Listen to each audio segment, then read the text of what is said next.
آج کے دور میں ان کے خلاف لوگوں کو بھڑکایا جا رہا ہے، ان سے بدزن کیا جا رہا ہے۔ وہ سیدنا عثمان غنی رضی اللہ تعالی جن کو اللہ کے نبی صلی اللہ علیہ وسلم نے اپنی 2 لخت جگر دیا، اور جب دوسری بیٹی کا انتقال ہوا تو ارشاد فرمایا عثمان اگر میری 10 بیٹیاں ہوتی تو میں یکے بعد دیگرے تمہارے نکاح میں دے دیتا۔ وہ عثمان غنی کہ جن کو ذوالنورین کا لقب ملا، اور وہ عظیم ہستی کہ جنہوں نے امت کے اندر حضرت شعیب علیہ السلام نبی ہیں، نبی کے علاوہ کوئی اور حضرت عثمان غنی کے علاوہ ایسا ہوا ہی نہیں کہ جس نے اللہ کی راہ میں اپنی بیوی کے ساتھ ہجرت کی ہو۔ ایسا عظیم مرتبہ جن کو اللہ نے دیا ہو، ان کے خلاف لوگوں کا ذہن بنا دیا جائے کہ یہ تینوں حضرات، ان کے بارے میں کہہ دیا جائے کہ یہ اہل بیت سے نفرت کرتے تھے، معاذ اللہ یہ حضرت فاطمہ پر انہوں نے ظلم کیا، انہوں نے حضرت علی کرم اللہ وجہ الکریم کا حق مار لیا، تو یہ آج کا دور ہے۔ ایک بات آپ اپنے ذہن میں بٹھا لیں کہ کچھ سال پہلے بلکہ فتنہ جو امت میں اٹھا تو وہ حضور کے بظاہر پردہ فرمانے کے بعد سے شروع ہو گیا۔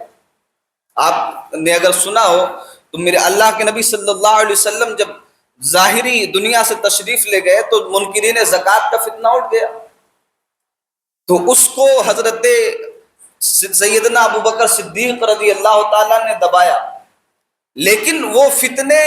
آگے اپنا کام کرتے رہے۔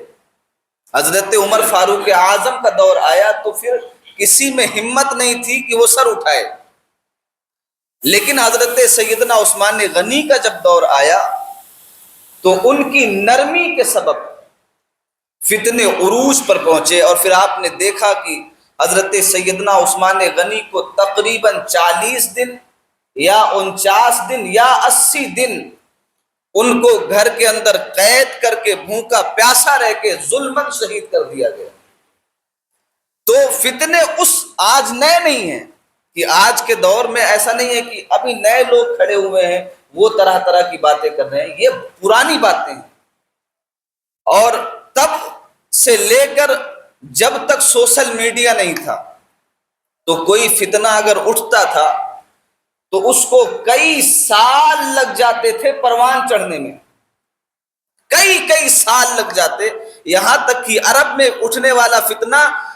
50 سینکڑوں سال میں کہیں جا کر ہندوستان پہنچتا تھا۔ لیکن آج صبح فتنہ پیدا ہوتا ہے، دوپہر میں جوان ہو جاتا ہے، اور شام ہوتے ہوتے وہ ہر ایک کے کان تک پہنچ جاتا ہے۔ یہ اس آج کا دور ہے۔ اور وہ لوگ جو خود اب دین سے دور رہتے ہیں، اپنی اولادوں کو دین سے دور رکھتے ہیں، علم دین سے بہت دور رکھے ہوئے ہیں، اپنی اولادوں کو بالکل دنیا میں غرق کر دیے ہیں کہ دنیا حاصل کر لو یہی کامیابی ہے، جب وہ اس فتنے کی زد میں آتے ہیں تو وہ دنیاوی کامیابی تو حاصل کر لیتے ہیں، آخرت کے لیے ان کے پاس کچھ نہیں بچتا۔ آخرت کے لیے ابھی چند روز قبل ایک پولیس والے ہیں، بہت مخلص ہیں، تو وہ آئے، ملے، بیٹھے، بات ہو رہی تھی، تو بہت اچھی بات وہ کر رہے تھے، اہل سنت والجماعت کے ہیں اور بہت بزرگوں سے محبت ہے۔ ان کا اپنا بیٹا، اکلوتا بیٹا نماز پڑھنے کے لیے آیا تو وہ رفع یدین کر رہا تھا، پیر ٹانگ پھیلا کے کھڑے ہو کے نماز پڑھ رہا تھا، یعنی وہ غیر مقلد ہو گیا۔ باپ سنی ہے اور بزرگوں سے محبت کرنے والا ہے، فاتحہ نیاز والا ہے، لیکن اس نے غلطی کیا کی، اپنے بیٹے کو جو ضروری دین کی تعلیم ہے وہ نہیں دیا، اس نے اپنے بیٹے کو اس نے علماء کی صحبت سے دور رکھا۔ اب جب وہ اس کا انتقال ہوگا تو بیٹا قبر کے پاس کھڑے ہو کر دعا کرنے کو شرک سمجھے گا۔ یہ آج کا ماحول ہے، تو اس سے ہمیں بچنا ہے۔ میں عرض یہ کر رہا تھا کہ حضرت سیدنا ابو بکر صدیق رضی اللہ تعالیٰ عنہ، صحابہ کے اجماع سے آپ خلیفہ مقرر ہوئے، سارے صحابہ مل کر آپ کو خلیفہ بنائے، اور بے شمار حدیثیں اس بات پر دلالت کرتی ہیں کہ اللہ کے نبی صلی اللہ علیہ وسلم نے فرمایا کہ میرے بعد ابو بکر کے علاوہ امت کسی کو پسند نہیں کرے گی۔ آپ نے اپنی حیات ظاہری کے اندر مصلی امامت پر کسی کو کھڑا کیا تو حضرت ابوبکر صدیق کی ذات، تو وہ خلیفہ بنے۔ اب آج کوئی یہ کہے کہ یہ تو حضرت علی کا حق تھا، یہ ان کا حق تھا، حضرت سیدنا ابوبکر صدیق نے اس حق کو مار لیا، وہ زبردستی خلیفہ بن گئے۔ حضرت ابوبکر صدیق کا جب انتقال وصال ہوا تو آپ مسند خلافت پر بیٹھ کر حضرت سیدنا عمر فاروق اعظم کو آپ نے خلیفہ بنا دیا۔ جو خلیفہ ہوتا ہے اس کا حق ہوتا ہے وہ جس کو چاہے اپنا نائب بنائے، تو اب حضرت عمر فاروق اعظم پر بھی یہ الزام لگتا ہے، اور حد تو یہ ہے کہ حضرت سیدہ طیبہ طاہرہ حضرت عائشہ صدیقہ رضی اللہ تعالی عنہ، جو تمام امت کی ماں ہے، ہماری اور آپ کی بیوی کو ازواج کہا جاتا ہے، لیکن جو نبی کی بیوی ہو انہیں ازواج مطہرات کہا جاتا ہے، وہ بالکل پاک و صاف ہیں، اور اللہ تبارک و تعالی نے ان کو اپنے محبوب کے لیے چنا ہے۔ ان کے بارے میں یہ بدگمانی پھیلائی گئی کہ حضرت عائشہ صدیقہ رضی اللہ تعالی عنہ اور حضرت حفصہ رضی اللہ تعالی عنہ، انہوں نے حضور اقدس صلی اللہ تعالی علیہ وسلم سے کچھ مطالبات کیے تھے۔ جیسے ایک بیوی اپنے شوہر سے اپنی ضرورت کی کوئی چیز مانگ لے تو یہ جائز ہے، حلال ہے، آج تو نہ جانے کیا کیا مانگا جا رہا ہے، لیکن اگر اس وقت آپ نے بستر یا کچھ کوئی ضرورت کی چیز مانگ لی حضور سے، تو چونکہ وہ نبی کی بیوی ہیں، عام تو ہے نہیں، نبی کی بیوی ہیں، انہوں نے مطالبہ کیا۔ اللہ تبارک و تعالی نے آیت نازل فرمائی اور وضاحت کے ساتھ فرما دیا کہ نبی کی بیویاں یہ عام عورتوں کی طرح نہیں ہیں، نہ تو ان کو حق ہے کہ یہ عام عورتوں کی طرح مطالبہ کریں، بلکہ جس حالت میں یہ میرے محبوب ان کو رکھیں اسی میں یہ صبر و شکر کے ساتھ رہیں۔ جب یہ فرمان ان کو سنایا گیا اور ساتھ میں اللہ کے نبی صلی اللہ علیہ وسلم نے یہ اختیار دیا کہ آپ دونوں، حضرت ابوبکر صدیق بھی آ گئے، حضرت عمر فاروق اعظم کو بھی بلا لیا حضور نے، اور یہ اجازت دی کہ اگر یہ چاہیں تو میں ان کے سارے مطالبات کو پورا کر دوں اور یہ ان کو رخصت کر دوں، یعنی میں اپنے نکاح سے ان کو نکال دوں، کیونکہ میری زوجیت میں رہنے کے بعد یہ قید ہے کہ کوئی مطالبہ نہیں کر سکتے۔ اگر مہینوں مہینے بھی گھر کے چولہے میں آگ نہ جلے تو بھی مطالبہ نہیں کر سکتے۔ اللہ نے تو اختیار اتنا دیا ہے کہ اگر میرے آقا صلی اللہ علیہ وسلم کوہ طور پہاڑ کو کہہ دیں کہ وہ سونا بن کر آپ کے پیچھے آگے پیچھے چلے تو وہ چلے گا۔ اختیار تو یہ ہے، دو جہاں کے نعمتیں ہیں ان کے خالی ہاتھ میں، اللہ نے سارے خزانوں کی کنجیاں دے دی، لیکن میرے آقا صلی اللہ علیہ وسلم نے فقر کو پسند کیا، میرے آقا علیہ الصلوۃ والتسلیم نے غربت کو پسند کیا۔ تو جب یہ اختیار دیا گیا اور یہ فرمان سنا دیا گیا، اس کے بعد کوئی ثابت نہیں کر سکتا ہے کہ پوری زندگی کسی بھی ازواج مطہرات نے پھر کسی چیز کا مطالبہ کیا۔ تو یہ ایک الزام لگایا جاتا ہے شیعوں کی طرف سے کہ نبی کی بیوی تھی لیکن ان کے اندر ہوس تھی، ان کو مال کی لالچ تھی، لالچ کہا جاتا ہے معاذ اللہ۔ یہ ان پر تہمت لگائی جاتی ہے جن کی طہارت کی گواہی قرآن نے دی ہے، جن کی پاکیزگی کی گواہی قرآن مقدس نے دی ہے، ان پر یہ تہمت لگائی جاتی ہے۔ یہاں پر میں رک کر یہ بھی عرض کر دوں کہ حضرت عائشہ اگر مانگیں گھر کے ضرورت کی کوئی سامان،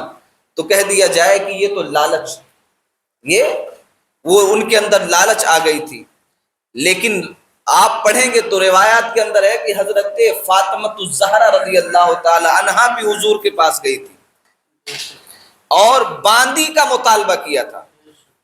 سنا ہوگا آپ نے، حضرت فاطمہ گئی، جن کو یہ معصوم کہتے ہیں،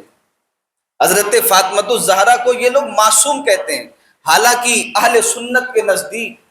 انبیاء اور ملائکہ کے علاوہ کوئی معصوم نہیں ہے، انبیاء اور ملائکہ کے علاوہ کوئی معصوم نہیں ہے۔ ہاں وہ اللہ کے فضل سے گناہوں سے محفوظ ہیں، جو اللہ کے نیک مقرب بندے ہیں وہ اللہ ان کو محفوظ رکھتا ہے۔ تو جس طرح بیٹی کا مطالبہ باندی کا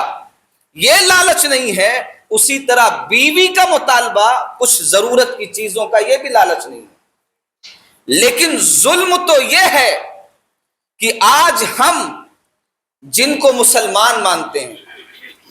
آج اتحاد امت کا نعرہ لگایا جاتا، سب لوگ مل کے رہو، بہت حالات خراب ہیں،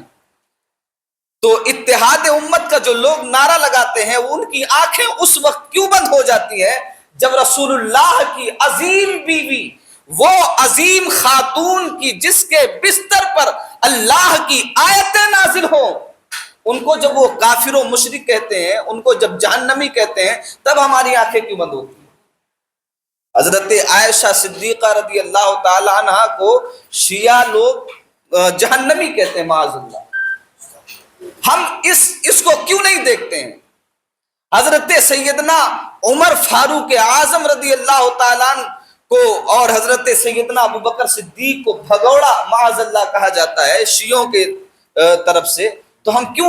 یہ سب کیوں نہیں دیکھتے ہیں؟ آپ اندازہ لگائیے، میں نے کہا کہ اللہ نے کا یہ جو فرمان ہے، یا ایھا الذین آمنوا اتقوا اللہ، اے ایمان والو اللہ سے ڈرو، اور ساتھ کس کے ہونا ہے؟ سچوں کے ساتھ۔ ہم سچوں کا ساتھ نہیں لے رہے ہیں، ہماری فطرت جو آج ہے وہ ہم کو سچوں سے دور کر رہی ہے، ہم ان کے قریب جا رہے ہیں اور ہم سمجھ رہے ہیں کہ ان کے قریب جانے میں ہمیں نجات ہے، ان کے قریب ہم رہیں گے تب ہم دنیا میں محفوظ رہیں گے۔ ہم جب مل کر ہر دشمن رسول، ہر دشمن صحابہ، ہر دشمن اہل بیت سے ہم جب مل کر رہیں گے صرف کلمے کے بنا پر، تب ہم محفوظ رہیں گے۔ حالانکہ ایسا بالکل نہیں ہے۔ جب مسلمان صرف 313 تھے، تب وہ کس دشمن رسول سے ملے تھے جو محفوظ تھے؟ مسلمان دنیا میں بچ سکتا ہے تو صرف اور صرف اپنے ایمان کی طاقت کی بنا پر، مسلمان عزت پا سکتا ہے تو صرف اور صرف اللہ و رسول کی اطاعت و فرما برداری کے بنا پر۔ مسلمان دنیا کے اندر اگر وہ عزت حاصل کرنا چاہتا ہے تو وہ امام حسین اور امام حسن سے سچی محبت کر کے حاصل کر سکتا ہے۔ آج ایک دوسرا جو گروہ ہے غیر مقلدوں کا، جنہیں اہل حدیث کہا جاتا ہے، آپ کو معلوم ہونا چاہیے، اب محرم آنے والا ہے، ان قریب ماہ محرم کا چاند نکل آئے گا، اور ہمارے جو لڑکے ہیں، نوجوان لڑکے، بلکہ گاؤں دیہاتوں کے اندر تو ڈھول بجنے لگی۔ وہ بقرعید گئی نہیں کہ وہ ڈھول وہ لوگ بنا لیتے ہیں اور بجانے لگتے ہیں، وہ بتاتے ہیں ہم حسینی ہیں، وہ اپنے حسینی ہونے کا اعلان کرتے ہیں، حالانکہ یہ بالکل ناجائز و حرام ہے،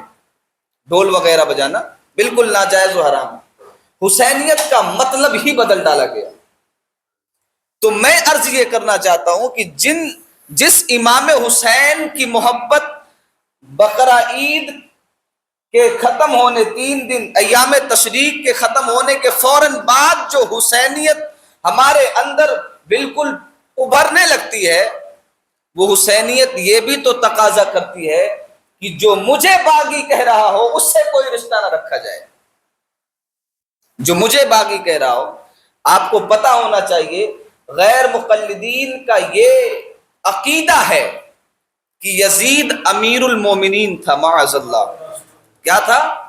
وہ کہتے ہیں کہ یزید کو حضرت امیر معاویہ رضی اللہ تعالیٰ نے خلیفہ بنایا تھا، اس لیے وہ مسلمانوں کا خلیفہ تھا، اور اس کے خلاف جو نکلا وہ باغی ہے، اور اسلام میں باغی جہنمی کو کہا جاتا ہے، یعنی اسلام سے جو بغاوت کرے وہ جہنمی ہے۔ اسلام سے بغاوت، خلیفہ اسلام جو اولو الامر میں ثابت ہے، یا ایھا الذین اطیعوا اللہ و اطیعوا الرسول و اولی الامر منکم، تو اولو الامر میں خلیفہ اسلام شامل ہے کہ اس کی پیروی امت پر لازم ہے۔ اب اس کے خلاف جو نکلا وہ اسلام کے خلاف نکلا، تو غیر مقلد جن سے آج ہمارے سنی رشتہ داری بھی کر رہے ہیں، شادیاں بھی کر رہے ہیں، اپنی دعوتوں کے اندر بڑھ چڑھ کر ان کو بلاتے ہیں، دعوتیں دیتے ہیں، تو ان کا یہ عقیدہ ہے کہ حضرت امام حسین نے یزید کے خلاف بغاوت کی۔ بلکہ آج میں نے دیوبند کا ایک فتویٰ پڑھا، اس میں سوال ہوا تھا کہ کیا یزید کے لیے ایصال ثواب کرنا جائز ہے؟ تو جواب میں دارالعلوم دیوبند کا فتویٰ ہے کہ بالکل مسلمان کے لیے ایصال ثواب کرنا جائز ہے، یزید مسلمان ہے، اس کے لیے ایصال ثواب کرنا افضل ہے۔ جس شخص کی پیشانی پر اہل بیت کے خون کا نشان پڑا ہو، جس نے ظلماً اہل بیت کو میدان کربلا کے اندر شہید کروایا ہو اور سب کچھ اس کی جانکاری میں ہوا ہو، اس کو مسلمان کہنا اور اس کے لیے ایصال ثواب کو جائز کہنا اور اس کو خلیفۃ المسلمین کہنا، یہ امام حسین کے ساتھ غداری نہیں ہے، یہ اہل بیت سے بغض نہیں ہے۔ تو جو لوگ بغض اہل بیت کے مرض میں مبتلا ہے، کیسے مسلمان ہو سکتے ہیں؟ جب اہل بیت کی محبت فرض قرار دے دی گئی،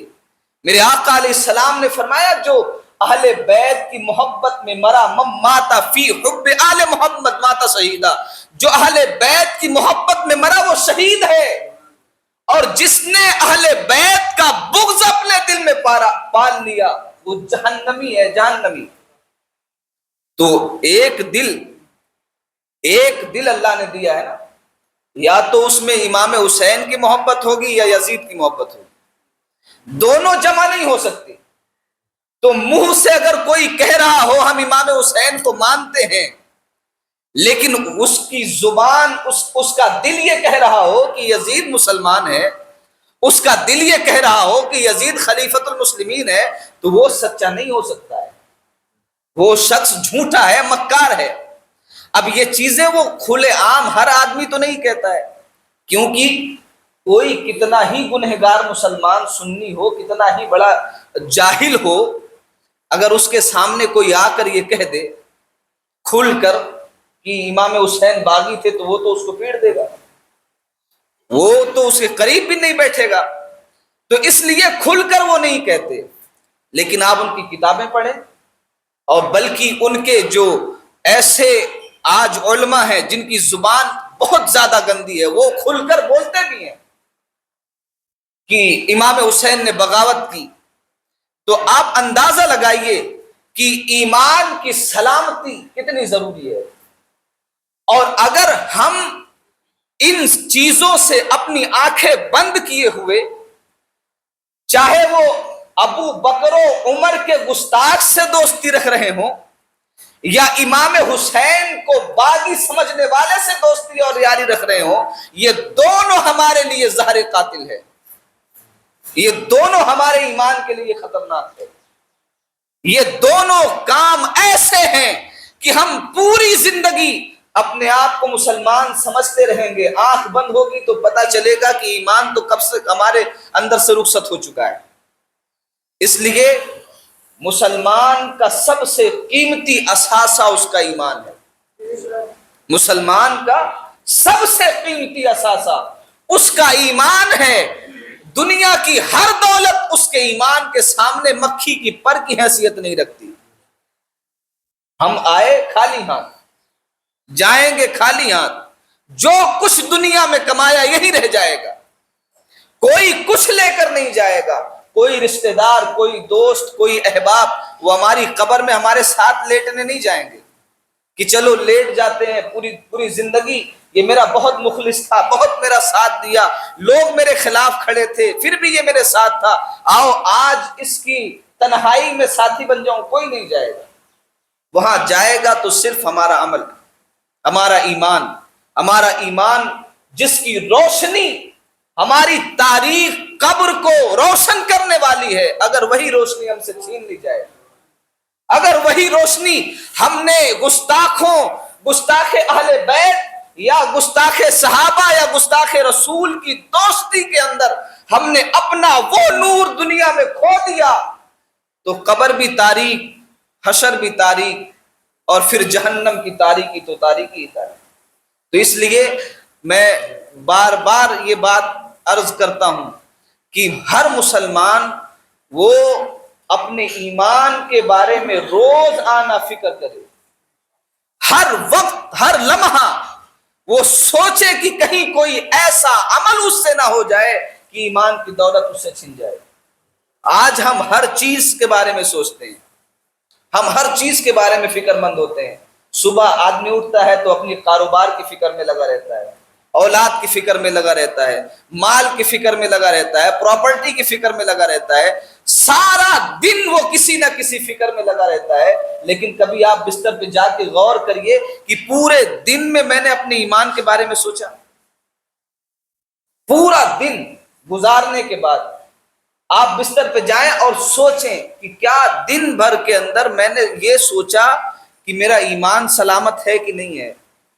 تو آپ کو پتا چلے گا پورا دن 24 گھنٹہ گزرنے کے بعد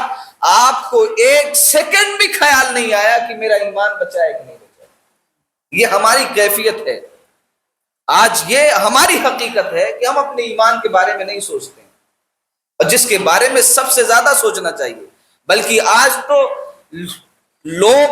یہ کہہ دیتے ہیں کہ کیا ہمارا ایمان اتنا کمزور ہے کہ ایسے یوں ہی چلا جائے گا؟ کیا کہتے ہیں؟ ہمارا ایمان اتنا کمزور ہے کہ کسی کے ساتھ بیٹھنے سے چلا جائے گا، کسی کے ساتھ کھا پی لینے سے چلا جائے گا۔ حضور محدث کبیر حضرت علامہ ضیاء المصطفیٰ صاحب فرماتے ہیں کہ جو شخص یہ کہتا ہے کہ کیا میرا ایمان اتنا کمزور ہے کہ فلاں کے پاس بیٹھیں گے تو چلا جائے گا، میں بہت مضبوط ایمان والا ہوں، فرماتے ہیں یہ دلیل ہے کہ اس کا ایمان بہت کمزور ہے، وہ اپنے ایمان سے کھیل رہا ہے۔ اور حضور اقدس صلی اللہ علیہ وسلم نے فرمایا کہ ایک زمانہ وہ آئے گا کہ ایمان بچانا اتنا مشکل ہوگا جیسے کوئی دہکتا ہوا انگارہ اپنے ہاتھ میں لیا ہو، دہکتا ہوا انگارہ لیا ہو، اور فرمایا ایسا وقت آئے گا کہ انسان اٹھے گا صبح مسلمان، شام ہوتے ہوتے کافر ہو جائے گا۔ صبح وہ ایمان والا اٹھے گا، شام ہوتے ہوتے کافر ہو جائے گا، شام کو وہ بستر پر ایمان والا ہو کر جائے گا، صبح اٹھتے اٹھتے کافر ہو جائے گا۔ ایسا دور ہمارے قریب ہے، آ چکا ہے۔ اس دور میں بھی اگر ہم اتنا غافل ہوں کہ اپنے ایمان کے بارے میں بالکل نہ سوچیں تو آپ اندازہ لگائیے کہ ہم کتنے بڑے خسارے میں۔ آج کوئی آدمی اپنے ایمان پر فخر نہ کرے، وہ یہ نہ سمجھے کہ ہم کچھ بھی کریں ہمارا ایمان بچا ہوا ہے، بلکہ یہ وقت ہم تو آج 1450-1500 سال بعد کے لوگ ہیں، ہم 1450-1500 سال بعد کے لوگ ہیں۔ حضرت سیدنا عثمان غنی رضی اللہ تعالیٰ جن کو کتنی بار حضور نے جنت کی بشارت دی، عشرہ مبشرہ میں سے ہیں۔ جیسے عشرہ کے موقع پر جب آپ نے تقریباً 6 یا 5,000 یا 9,500 اونٹے، 950 اونٹے، 500 گھوڑے، یہ سب جب حضور کی بارگاہ میں پیش کیا، 10,000 درہم و دینار پیش کیا، تو حضور نے تب ان کو جنت کی بشارت دی۔ جب بیرو روما کنویں کو خرید کر وقف کیا مسلمانوں کے لیے، تب حضور نے ان کو جنت کی بشارت دی۔ جن کو بار بار جنتی ہونے کی بشارت دی جا رہی ہو، اس عثمان غنی کا یہ حال ہے کہ قبرستان سے گزرے تو اتنا روئے کہ ان کی داڑھی بھیگ جائے آنسوؤں سے اور کہے مجھے قبر سے خوف آتا ہے، کیونکہ حضور نے فرمایا ہے کہ قبر پہلی منزل ہے، اگر اس میں کوئی گرفتار ہو گیا تو پھر اس کے آگے کے معاملات بہت سخت ہو جائیں گے۔ جو ذوالنورین ہو،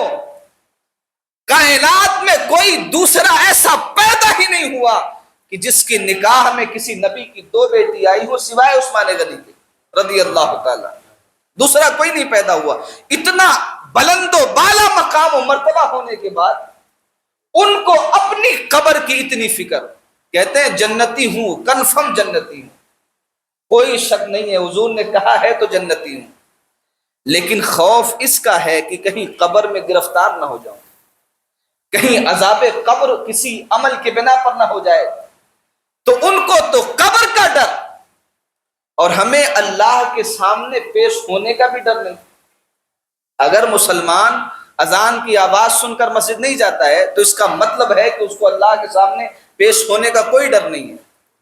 کیونکہ میرے آقا صلی اللہ علیہ وسلم کی حدیث ہے سب سے پہلے اللہ نماز کا حساب لے گا، وہ جب بندہ اس کے سامنے پیش ہوگا تو اس سے اس کی نماز کے بارے میں پوچھا جائے گا کہ تم نے نماز پڑھی نہیں پڑھی، اگر نماز پوری ہے تب اس کے صدقات و خیرات اور دیگر عبادات کے بارے میں حساب لیا جائے گا۔ لیکن کتنے % مسلمان نماز پڑھتے ہیں؟ مسجدوں میں آپ جا کر اندازہ لگا سکتے ہیں۔ آج فجر کی نماز میں پڑھا 2 لوگ ہم لوگ تھے، حالانکہ پورا محلہ ہر کوئی ایسا گھر نہیں ہے جس میں 2-3 مرد نہ ہو۔ تو یہ کیفیت مسلمانوں کی ہے کہ 500 گھر موجود ہیں تو مسجد میں 5 نمازی، تو اس کا سیدھا سا مطلب یہ ہوتا ہے کہ ان کو کوئی خوف نہیں ہے کہ ہم کو اپنی نمازوں کا حساب دینا ہے۔ تو اس لیے میں یہ گزارش آپ سے کروں گا کہ ہم دنیا کی فکر جہاں بہت کرتے ہیں، ہمیں اپنے آخرت کی فکر کے لیے بھی وقت نکالنا چاہیے، اور دنیا کے اندر تعلقات صرف ان سے بنائیے جن کے تعلقات آپ کو میدان معاشر میں کام آئے۔ میرے آقا علیہ السلام نے فرمایا صالح دوست، نیک دوست یہ آخرت کا ساتھی ہے۔ اگر دنیا کے اندر تم نے کسی ایسے سے دوستی کی جو اللہ کا محبوب ہے تو کل وہ تب تک جنت میں نہیں جائے گا جب تک تم کو اپنے ساتھ نہیں لے لے گا۔ ماں باپ تو ساتھ چھوڑ دیں گے، بھائی ساتھ چھوڑ دے گا، بہنیں ساتھ چھوڑ دیں گی، لیکن وہ نیک اللہ کا بندہ جو دنیا کے اندر تمہارا دوست تھا، وہ کل قیامت کے دن جب تک تمہیں ساتھ نہیں لے لے گا تب تک وہ جنت میں نہیں جائے گا۔ اس لیے دوستی ان سے کرو جو اللہ والے ہیں، رشتہ داری ان سے کرو جن کے دل میں اللہ کا خوف ہے، رشتہ داریاں ان سے کرو، ان کی دعوتیں کھاؤ، ان کو کھلاؤ جن کو کھلانا ثواب کا کام ہے، جن کو کھلانا بغاوت نہ ہو۔ تو اس لحاظ سے ہمیشہ ہمیں اپنے ایمان و عقیدے کے بارے میں فکر کرنی چاہیے۔ اللہ تعالی ہمیں اور آپ کو رسول کریم صلی اللہ علیہ وسلم کی سچی محبت عطا فرمائے، امام حسن و حسین کی محبت عطا فرمائے، تمام صحابہ، ازواج مطہرات، اہل بیت اطہار سے سچی محبت و عقیدت رکھنے کی توفیق عطا فرمائے۔ وما علینا الا البلاغ۔ السلام علیکم ورحمۃ اللہ۔